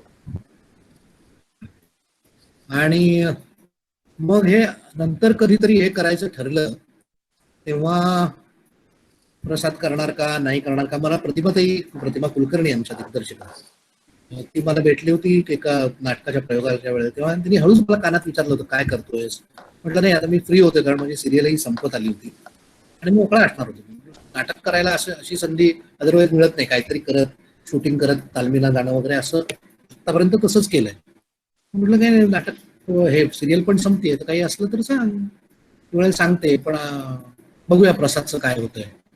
त्याच्यात एक 15-20 दिवस गेले आणि मग नंतर अचानक प्रतिमाताईचा फोन आला की तू करतोयस. म्हटलं काय, अश्रूंची झाली पुणे. अश्रूंची झाली पुणे, मी काय करायचं, मला वाटलं शंभू महादेव असेल, शंभू महादेव मी करायचा. नाही, तू विद्यानंद करायचा. होय, बरं. प्रतिमाताईला कोण नाही म्हणणार, प्रतिमाताईकडे मी काही खूप चांगली कामं केली आहेत. माझ्या म्हणजे काही दिग्दर्शक म्हटले ना, ज्यांच्याकडे काम करताना आपण लोड घ्यायचं नाही, ते मास्तर असतात समोर बसलेले, ते व्यवस्थित तुमच्याकडे काढून देतात. मी तिच्याबरोबर पिंपळपान नावाची एक अप्रतिम मालिका याचे एपिसोड केले होते. अंकुर नावाची झीची एक चांगली विकली मालिका केली होती, खूप सुंदर. One of my better job असं म्हणता येईल, अशी कामं मी तिच्याकडे केलीत. त्यामुळे तिच्याकडे नाटक करायचं नाही असं होऊच शकत नाही. पण म्हटलं जुनं नाटक का बाबा परत, कारण त्याआधी मी बॅरिस्टर केलं होतं, त्यानंतर महासागर केलं होतं. तर तिने सांगितलं नाही नाही, अशा कारणासाठी करायचं. आणि सुबोधनी पण सांगितलं की हो, शैलेला विचारूयाच आपण, कारण यापूर्वी जे मी नाटक केलंय मराठी, ते मी आणि सुबोधनी केलेलं एकत्र केलेलंच नाटक होतं महासागर, जयवंत दळवींचं. आम्ही प्रयोग खूप कमी केले, 20 प्रयोग केले, पण तेही फार अफलातून नाटक होतं. आणि त्यावेळेला सुबोध मित्र माझा खूप वर्ष आहे, पण त्या नाटकानं आमची एक वेगळीच गट्टी आणि भट्टी जमलेली होती. मधल्या काळात आम्ही खूप भेटलो असो किंवा खूप फोनवर आमचं काही चालू असेल अशातला भाग नाही, पण काही ते हे असे असतात ना, रॅपो असे असतात की आपण अनेक वर्षांनी जरी भेटलो तेव्हा तरी आपण we just pick up from where we had left. तसं माझं आणि सुबोधचं आहे. तर सुबोध पण हो, शैला करत असेल तर फारच छान वगैरे वगैरे. आणि मग ते झालं, ठरलं, आणि मग नाटकाच्या तालमीला सुरुवात झाली. आणि म्हणजे एक खूपच धमाल अनुभव. एक तर सुबोधचं आणि माझं ट्युनिंग चांगलं आहे, त्याच्यामुळे महासागरच्या वेळेला जे आमचं ट्युनिंग झालं होतं ते कायम आहे हे दिसत होतं. आणि आम्ही खरोखर एवढ्या मोठ्या नाटकाच्या इतक्या शिस्तबद्ध तालमी कधी मी यापूर्वी केल्या नसतील. ते आम्ही सकाळी 9 ते 2 तालीम करायचो मोस्ट ऑफ द डेज. ते शेवटचे 8-10 दिवस वगळतात 9 ते 2 एवढाच वेळ अतिशय शिस्तीनं तालीम करायचो. बरोबर मध्ये 1 तास 1.5 तासांनी चहा सिगरेट नाश्त्यासाठी ब्रेक असायचा. तो झाला की सगळी मंडळी आत यायची. सगळेजण इतके मनापासून तयार होतं ना की 8 दिवसांमध्ये आमचं नाटक ब्लॉक झालेलं होतं ऑलमोस्ट. फक्त मग आता त्याच्यावरची बारीक बारीक बाकीची कामं करणं. आणि प्रतिमाताई ही म्हणजे पुन्हा ती त्या काळातली डिरेक्टर आहे की ती एकतर विजयाबाईंचं स्कूल, ज्या स्कूलमध्ये मी एका फॅकल्टी मधनं विक्रम काकांच्या आलो होतो, त्यानंतर महासागरला नीनाताई डिरेक्टर, त्यामुळे पुन्हा तीच फॅकल्टी. आणि इथे पुन्हा त्यामुळे त्या फॅकल्टीशी माझं कुठेतरी जोडलं गेलं असावं काहीतरी. तर त्यामुळे ते एक एक. आणि प्रतिमाताई या त्या दिग्दर्शक आहेत ज्या करून नाही दाखवत काही, तर तुम्हाला विचार करायला लावतात, तुम्हाला शोधायला लावतात आणि तुम्हाला प्रश्न घालतात. प्रश्नपत्रिका असते की एक तर तू का करतो त्याची उत्तर तू शोध. तुला नाही कळलं तर मग आपण मिळून शोधू, पण आधी तू शोध. आणि हा एक वेगळा एक्झरसाइज त्यामुळे करायला मिळाला. आणि सुबोध हा जो इसम आहे ना, हा एकतर अस्वस्थ आत्मा आहे अतिशय. एका वेळेला त्याच्या डोक्यात एक सहस्र गोष्टी चालू असतात. पण तितकाच तो डिसिप्लिनही आहे. तो वाटत नाही तसा, पण आतमध्ये तो खूप डिसिप्लिन आहे. त्याला काय करायचंय, कसं करायचंय आणि केव्हा करायचंय याची त्याची त्याची अनालिसिस चालू असतो. आणि मनाने अतिशय नितळ आहे, अतिशय नितळ. आत बाहेर असं काही हे नसतं आणि मुळात अतिशय साधा आहे. तिथेच मला वाटतं आमची नाळ जुळली, कारण आमच्या गरजा कमी आहेत. त्याला सतत अस्वस्थ राहायला आवडतं, मला सतत झोपायला आवडतं. हा आमचा एकमेकांवरचा आमची इतकी गट्टी केली आहे ना की नाटकात बाकी काही असो, प्रत्येक प्रयोग हा प्रयोग असतो. प्रत्येक प्रयोगामध्ये कमी जास्त उणं अधिक काहीतरी होत असतं. पण आम्ही आमचे जे सीन्स आहेत ना, ते दर वेळेला काहीतरी एक्सप्लोअर करत असतो. आणि असं कधीही आतापर्यंत इतक्या प्रयोगांमध्ये झालेलं नाही की त्या प्रयोगानंतर किंवा त्या सीन नंतर आम्ही भेटलो की आईला तो पॉइंट मस्त होता ना, किंवा आज ती मजा आली ना, आईला ती माती खात होतो मी, पण ते साला मस्त झालं, आज काय सूर लागला होता यार सुभ्या, आज काहीतरी वेगळंच झालं. हे दर प्रयोगाला होतं. आणि नाटकाची आणि नाटकाच्या केमिस्ट्रीची ही गंमत आहे जी बाकी कशातच नाही, बाकी कशातच असू शकत नाही. ते आजही आम्ही अनुभवतोय. आज आम्ही प्रयोग करत नसलो आता या कारणामुळे, तरी पुन्हा जेव्हा प्रयोग करू तेव्हा आम्हाला माहिती आहे की आम्हाला आज काहीतरी नवीन सापडणार आहे, एक सूर सापडणार आहे, एक काहीतरी जागा सापडणार आहे. अनेक प्रयोगानंतर असं झालं की आम्ही अंक संपल्या संपल्या एकमेकांकडे धावत जाऊन मिठी मारली एकमेकांना, का माहित नाही. या नाटकामध्ये तो मला अतिशय चिडतो, खूप चिडवतो. कारण या नाटकामध्ये 80% वेळ मी स्टेजवर आहे, 95% वेळ मी स्टेजवर आहे आणि मी बोलत असतो. आणि तो खूप कमी वेळेला येतो आणि लय भाव खाऊन जातो. पण आणि तो मला सतत, म्हणजे त्याचा एक सीन आहे, दुसऱ्या अंकातला पहिला सीन आहे, ज्या सीन मध्ये मी नाही आहे, बाकी प्रत्येक सीन मध्ये मी आहे. आणि त्या सीनला जायच्या वेळेला दुसऱ्या अंकाच्या त्या इंटरव्हलमध्ये तो मला सतत म्हणत असतो की हा सीन कट करूया रे, तू फार आराम करतो, तू जा स्टेजवर जा. आणि तेवढाही आराम द्यायला त्याची तयारी नसते. त्याच्या सतत माझ्या तो खोड्या करत असतो. आणि ही आमची सगळीच अश्रुची जारीपुलीची जी टीम आहे ना, आमचे टेक्निशियन्स, आमचा सगळा क्रू, सीमा असेल, उमेश जगताप असेल, आमची सगळी इतर मंडळी असतील, आमचा टेक्निकल क्रू असेल, प्रतिमाताई असेल, प्रतिमाताई पण या दौऱ्याला आमच्याबरोबर येणार होती. आमचे म्युझिक डायरेक्टर मिलिंद जोशी असतील, प्रदीप मामा मुळे असेल, ही सगळी मंडळी एवढी धमाल आहेत. आणि आम्ही प्रोसेस ही पूर्ण सव्वा महिन्याची जी काही एन्जॉय केली आहे आणि आजही करतोय. आजही आमचा सगळा ग्रुप आहे आमचा. म्हणजे आता नाटक बंद झालं नाही अजून, पण उद्या मला विश्वास आहे की नाटक संपलं. आमचं असं ठरलं होतं की अमेरिकेतल्या दौऱ्यानंतर नाटक बंद करायचं. ते बंद झालं तरी कायमचे काही नवीन माणसांबरोबर सुद्धा. त्यामुळे अश्विनची झाली फुले हा ग्रुप आमचा कायम राहील आणि आम्ही नवीन नवीन काहीतरी घेऊन पुढे येऊ याची मला खात्रीच आहे. म्हणजे आमची ऑलरेडी त्याच्यावर आमच्या ग्रुपवर चर्चा सुरू झालेली आहे की आता पुढचं काय करायचं. आता हे गट्टी गप्पा आणि चहा म्हणालास ना, त्याच्यावरनं तुझ्या एका मित्राने प्रश्न विचारलाय तुला की रचना हॉटेल मधला चहा कसा होता. हॅलो हॅलो हॅलो, मला ऐकू येत नाही. आता आला ऐकू? हा, पुढे बोललं तर कळेल. आता ऐकू येत आहे का? आता ऐकू येत आहे? तर हे गट्टी गप्पा आणि चहावरून तुझ्याच एका मित्राने प्रश्न विचारलाय की रचना हॉटेल मधला चहा कसा होता. काही कळलं नाही, सॉरी. बर, नाही, प्रश्न तुझ्याच एका मित्राने विचारलाय, म्हटलं की रचना हॉटेल मधला चहा आठवतो का म्हणून. मिलिंद इनामदारने विचारलेला प्रश्न आहे. बरोबर. तर दोन प्रश्न आहेत आपल्याकडे. दोन प्रश्न आहेत आपल्याकडे प्रेक्षकांकडनं. मिलिंद जोशी याच्या पुढे युअर ऑन डेक आणि तृप्ती देशपांडे एक प्रश्न विचारते शैलेश तुला. Trupti, can you unmute your microphone आणि ask him the question. Yeah sure. तुम्ही तुमच्या नाटकाच्या अनुभवांबद्दल सांगितलं. तुम्ही टीव्ही सिरीज मध्ये वगैरे कामं केलेली आहेत. पण तुम्हाला जर तुमचा चॉईस विचारला की तुम्हाला नाटकं करायला आवडतात का टीव्ही, तर तुमचं उत्तर काय असेल? अ,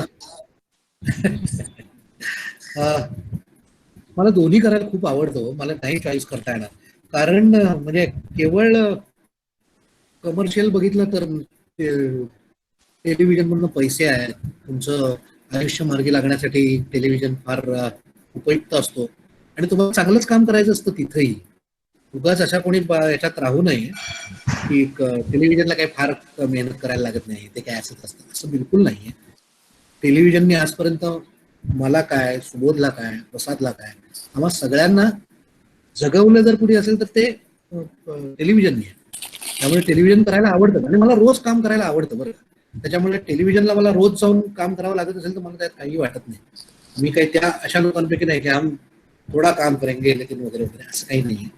रोज बरं, ते रोज कॅरेक्टर करणं ही खूप मोठी जबाबदारी असते.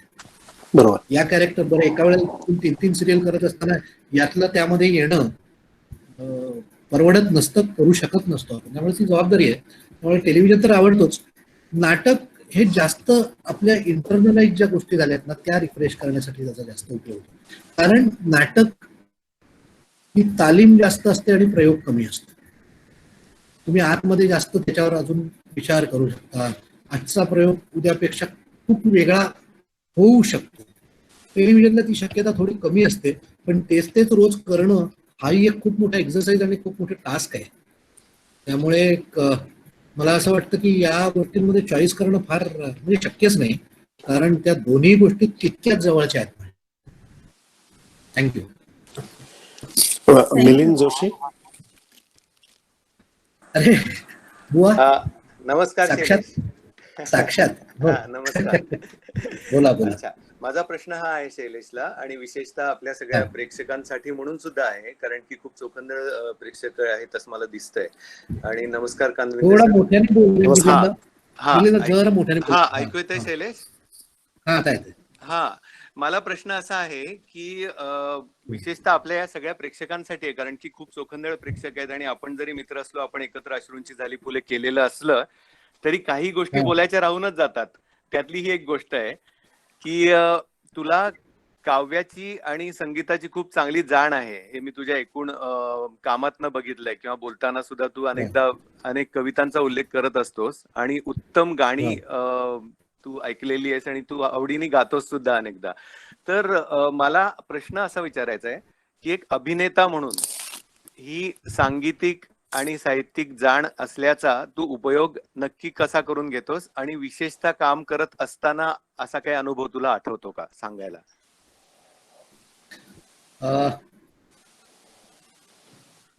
उपयोग डेफिनेटली होत असावा, जाणीवपूर्वक त्याचा अनालिसिस मी नाही कधी केलेला, पण मला असं वाटतं की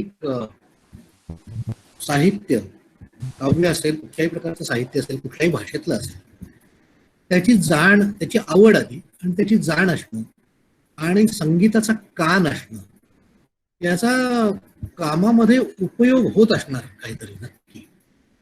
कारण त्या त्या त्या प्रसंगाचा सूर समजणं, त्या त्या इमोशनचा सूर आणि त्याची लय समजणं, हे कुठेतरी आतमध्ये होत असेल, कदाचित होत असावं. जाणीवपूर्वक आपण असा नाही प्रयत्न करू शकत की मी आता कुठच्या सुरात हे बोलू, काळी दोन पट्टीमध्ये मी असा हे लावू का, असं नाही हे आपल्या कामामध्ये करता येत असतं. इतकं टेक्निकली हे नाही शक्य होत. पण चांगल्या भाषेचा, चांगल्या विचारांचा, चांगल्या साहित्याचा आपल्या आतमध्ये कुठेतरी काहीतरी झिरपत असतं ना, काहीतरी परिणाम होत असतो. चांगली कविता जर समजत असेल तर वाक्यांमधले चांगले अर्थ उलगडण्याचा प्रयत्न करता येतो. चांगला विचार जर आपल्यापर्यंत पोहोचत असेल तर त्या विचारावर आपण आपले विचार बांधू शकत असतो, उभारू शकत असतो. त्यामुळे चांगल्या साहित्याचा उपयोग नक्की होतो आणि चांगल्या संगीताचा तर परफॉर्मन्स मध्ये नक्कीच होत असणार. कारण परफॉर्मिंग ऍक्ट मध्ये आपल्याला स्टेजवर उभं राहिल्यानंतर तो एक मोकळ्या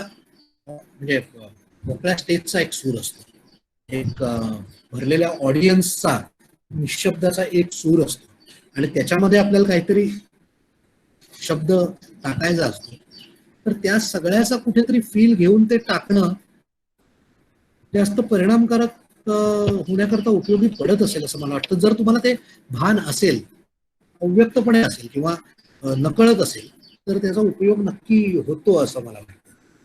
कारण म्हणजे मला आठवतंय, मी जेव्हा पहिली मालिका केली महाश्वेता, त्यामध्ये मी एक कवी असतो आणि अरुणा जोगळेकर ती अप्रतिम लिहायच्या त्या, आणि अशा 3-3 पानी कविता वरच्या मजल्यावर त्या बसलेल्या असायच्या, तिकडून त्या खाली पाठवायच्या आणि त्या डायरेक्ट मला म्हणायच्या असायच्या, आणि त्या सादर करताना मला खूप मजा यायची, कारण मला त्या आवडायच्या. मला कविता सादर करायला खूप आवडायचं आणि त्या अतिशय सहजपणे त्या उत्स्फूर्त सुस्त आहेत अशा पद्धतीने त्या सादर होत जायच्या. तो एक खूप मोठा एक्सरसाइज होता त्यावेळेला माझ्यासाठी, नवीन होतं, पण त्याचा डेफिनेटली उपयोग होतो. आणि मिलिंद, तू हे पाहिलंयस की आपल्या बोलण्यामध्येही अनेक वेळेला गाण्याचे किंवा त्या संगीताचे किंवा त्या मैफिलीचे किंवा त्या एखाद्या जागेचे उल्लेख याकरता होतात, कारण हे सगळं आतून कुठेतरी ते जोडलेलं आहे असं मला वाटतं. बरोबर. कसं जोडलेलं आहे त्याचं मला टेक्निकली नाही सांगता येणार, यू आर द बेटर जज फॉर इट, पण मला असं वाटतं की त्याचा उपयोग डेफिनेटली होतो. त्यामुळे जर नाटकात काम करणारा माणूस हा साहित्य, संगीत, वैचारिक काही किंवा सामाजिक काही या गोष्टींची भान असलेला असेल, तर तो काही टक्के बरा नट होण्याची शक्यता वाढते. एवढं मात्र नाही, हे नक्कीच तुझ्या परफॉर्मन्स मध्ये पाहिलेलं आहे शैलेश, त्यामुळे मला फक्त आपल्या प्रेक्षकांसाठी तुझ्याकडनं नक्की काय येतं हे बघायचं होतं. तुझं काम बघताना नेहमी खूप मिलिंदचं फार प्रेम आहे माझ्यावर, त्यामुळे तुम्हाला मिलिंद तुमचा कॅमेरा सुद्धा चालू करा की आमच्या प्रेक्षकांना दर्शन द्या तुमचं. मी आता करतो, पण मी अजिबात प्रेझेंटेबल नाहीये. दॅट्स ओके, आम्हाला माहिती आहे तुमच्याकडे सकाळचे 7 वाजले. मिलिंद जोशी हा माझा खूप चांगला मित्र आहे, अतिशय प्रतिभावान कवी, संगीतकार, लेखक, चित्रकार आणि मित्र, आणि अजून बरंच काही आहे. तो काय काय करतो मलाही अजून सगळं उलगडलेलं नाही, पण तो अफाट आहे, धमाल आहे. नमस्कार. नमस्कार. नमस्कार.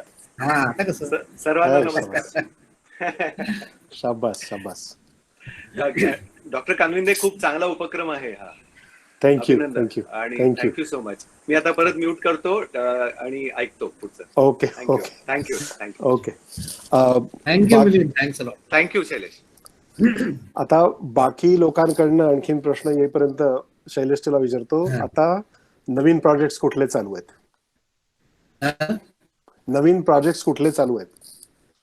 अरे नवीन धमाल आहे रे, म्हणजे आता काहीच नाहीये, कारण ज्या मालिका होत्या त्या संपल्या माझ्या.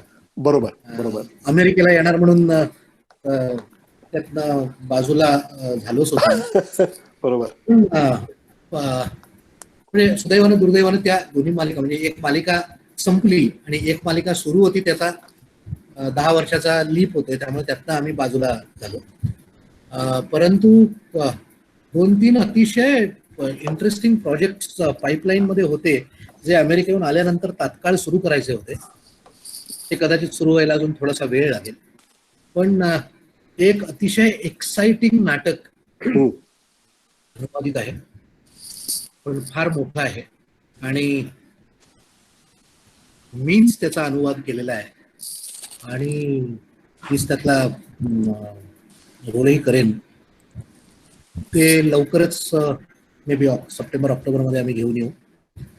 एका वेब सिरीजचं लिखाण चालू आहे, ही अतिशय इंटरेस्टिंग आहे, माझीच गोष्ट आहे, आणि मी त्याचा स्क्रीन प्ले केलाय. त्यानंतर मी त्याच्यात फक्त काम करेन, ते योग्य त्या घरात पडली संहिता, त्याच्यावर ते दिग्दर्शकीय आणि लेखकीय संस्कार सुरू होतील, आणि ती वेब सिरीजही आम्ही या वर्षात करू. मगाशी म्हटलं त्याप्रमाणे बॅरिस्टर करण्याची इच्छा काही अजून मरत नाही. मराठीत नाही जमलं तर हिंदीत करायची इच्छा आहे, हिंदीतला त्याचा अनुवाद करून तयार आहे. आता फक्त कोणाकडे वाचायचं, म्हणजे मी तो आत्ता लिहून पूर्ण केला, 6वा ड्राफ्ट त्याचा लिहून पूर्ण केला, आणि तो हिंदीत करावा अशी इच्छा आहे, आणि तो केला तर तोही घेऊन मी अमेरिकेलाही जरूर येईन. बघूया, प्रयत्न चालू आहेत. आणि सध्या मात्र खूप वाचन चालू आहे, खूप OTT प्लॅटफॉर्मवर फिल्म्स, डॉक्युमेंटरीज, शॉर्ट फिल्म्स आणि मालिका बघणं, चांगल्या मालिका. मी आता तुमच्या इकडची दिस इज अस नावाची मालिका बघायला आता एक सीझन मी काल संपवला आणि म्हणजे आश्चर्य वाटलं मला की मी अशी अमेरिकन मालिका असेल असं कधी इमॅजिन केलं नव्हतं. इतकी सुंदर मालिका, इतकी म्हणजे जगातल्या प्रत्येक माणसाला रिलेट होईल जो कुटुंब संस्थेशी जोडला आहे कुठल्या ना कुठल्या पद्धतीनं.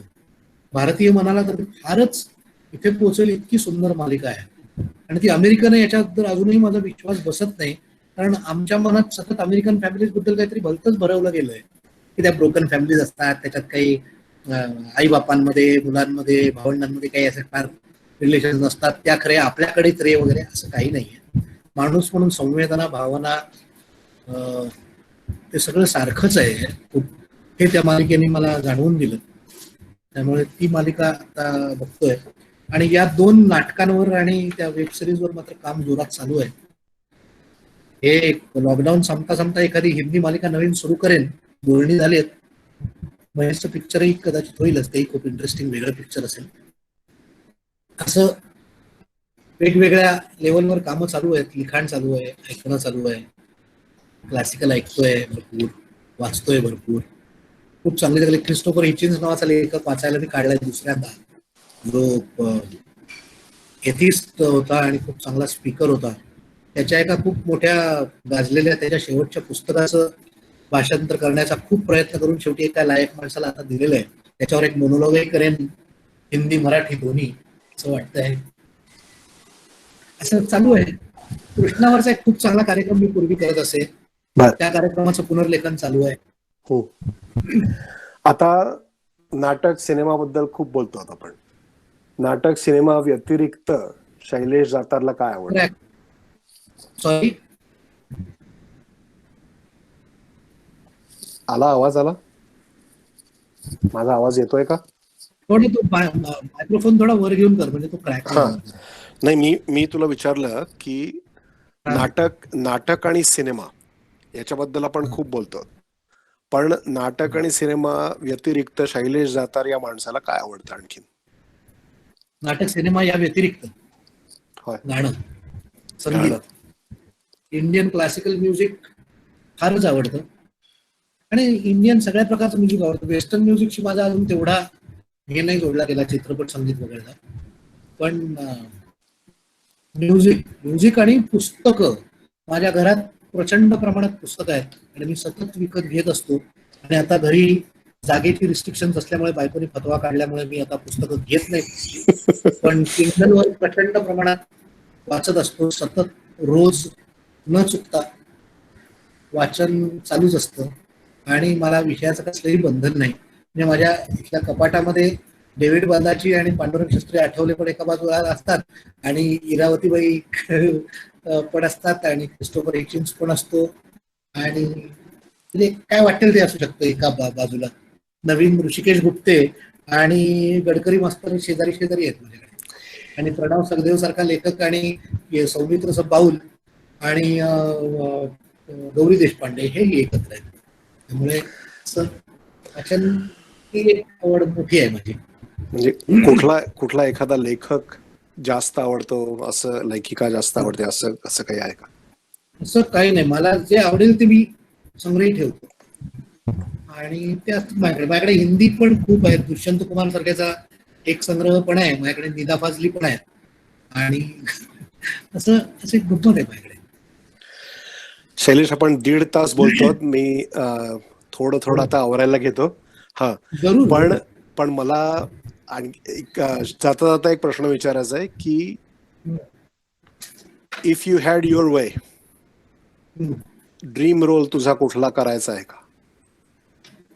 अमुक एक कॅरेक्टर किंवा पूर्वीचं नाटक रिवाइव्ह करून किंवा एखादी सिरीज त्याच्यात तुला अमुक एक प्रकारचा रोल मिळाला तर काय बहार होईल, असं तुझं काही आहे का? नाही, असं खरंच नाहीये. म्हणजे कारण आतापर्यंत मी असा विचार केला नाही. काही वेळेला ते काय म्हणतात ना, तो दोषही ठरतो की असं एक टार्गेट काही समोर नसेल तर आपण असं पुढे जाणार. म्हणजे कोणाला समजा काय नटसम्राट करायचं असेल तर मला बॅरिस्टर मिळाला की काही न करता. बरोबर. जो विक्रम दुखरे या माणसानंतर जर कोणी केला असेल तर तो मी केला आहे. बरोबर. त्या आपल्या काळात 35 वर्षात कुणीही ते करण्याची हिंमत केली नाही आणि डॅडनी विक्रम गोखले साहेबांनी ती हिंमत दाखवली म्हणून मला तो करायला मिळाला. आणि त्यामुळे असं काही टार्गेट नाही. एक मात्र नक्की काहीतरी डोकं भंजाळून जाईल त्याच्यावर विचार करता करता डोकं फुटेल असे रोल करायला मिळावेत. त्याबरोबरच अतिशय रिलॅक्स्ड अशा पद्धतीने एखादी धमाल कॉमेडी करावी, फार्स करावा असंही वाटतंय. अगदी आत्ता म्हणजे टार्गेट सांगायचं झालं तुम्ही आत्ता म्हणजे फ्रेंड्सचा मी खूप चाहता आहे. फ्रेंड्स सारखी क्लीन कॉमेडी ज्याच्या म्हणजे इतकी ओपन कॉमेडी मी आतापर्यंत पाहिली नाही आणि कशातही त्याच्यात व्हल्गॅरिटीचा जराही अंश नाही. अशी कॉमेडी आपल्याकडे कोणी का करत नाही. Comedy is very serious business, पण करणं गरजेचं आहे. तर तसंही करायला आवडेल. एखादी छान संगीतिकाही करायला आवडेल. एक तरी मला करायचं आहे ज्यातनं मला आजच्या गोष्टींशी रिलेट करता येईल असं काही मांडता येईल का. प्रयत्न चालू आहे बरेच दिवस. मिलिंद जोशीशी बरेच दिवस बोलतोय की काहीतरी लिहूया, पण ते नाही सुचत आहे. पण तसंही काहीतरी करेन, काहीतरी घेऊन येईल. पूर्वी मी करायचो एक तसं, पण ते त्यावेळेचं होतं. आता यावेळेचं काहीतरी दिसलं पाहिजे. शैलेश, लॉकडाऊन तुमचं संपलं. आमच्याकडचंही लॉकडाऊन आता एक्सटेंड झालंय थोडंसं. म्हणजे 1 मे पर्यंत आहे. काही गव्हर्नर्स म्हणतात 15 मे पर्यंत न्यायचं. होपफुली हे सगळं थांबेल आणि अश्रूंची झाली फुले घेऊन तू आणि सुबोध आणि शैलाताई पुन्हा इथं याल अमेरिकेत. खूप इच्छा आहे तुम्हाला बघायची. आणि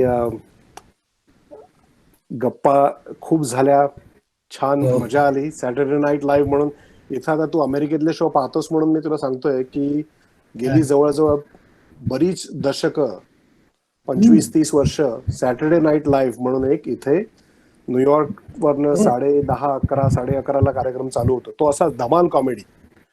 आणि त्यांच्याकडे वकील खूप आहेत की कोणाच्या बापाची भीती नाही असे सगळ्यांची टर उडवतात.